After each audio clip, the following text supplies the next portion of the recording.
Komuniteti musliman i Shqipërisë ka ndjekur me vëmendje ngjarjen e ndodhur pranë xhamisë së Namazgjas në një kohë kur besimtarët po falnin namazin e teravive. Institucioni në fjalë shpreh indinjatën e thellë për lëndimin e pajustifikuar të besimtarëve, të cilët ndodheshin në ambientet e xhamisë për të kryer ritualet fetare në paqe dhe qetësi. Në këtë reagim thekson KMSH se ka qenë gjithmonë një faktor i matur dhe i përmbajtur në qëndrimet dhe reagimet publike, por kjo maturi nuk duhet të keq interpretohet. Shprehim indinjatën tonë të thellë për lëndimin e pajustifikuar të besimtarëve, të cilët ndodheshin në ambientet e xhamisë për të kryer ritet e tyre fetare në paqe dhe qetësi.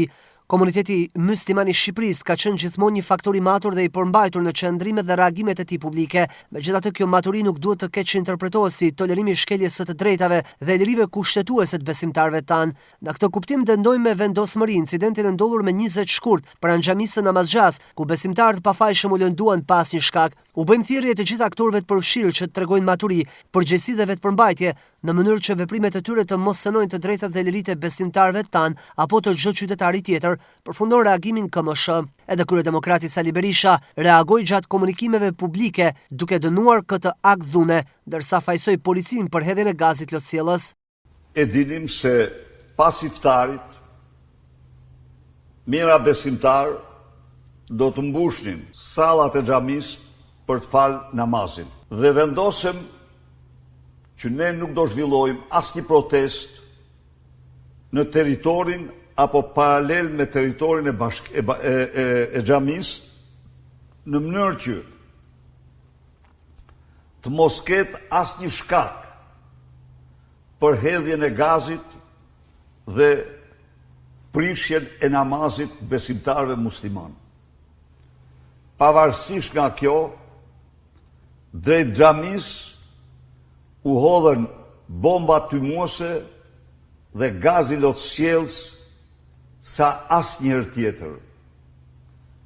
Taracat e xhamisë u mbushen me bandit dhe patronazhist me uniformë, që është një përdhosje për vakëfin.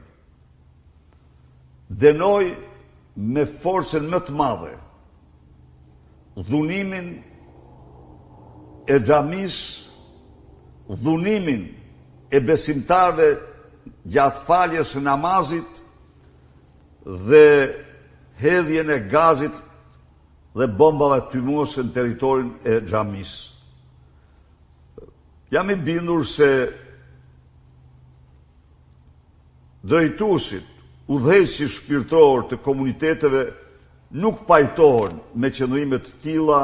Është rast për të përshëndetur të deklaratë të komunitetit musliman dhe për të garantuar komunitetit musliman se nuk do ketë asnjë akt demonstrues në territorin e xhamisë.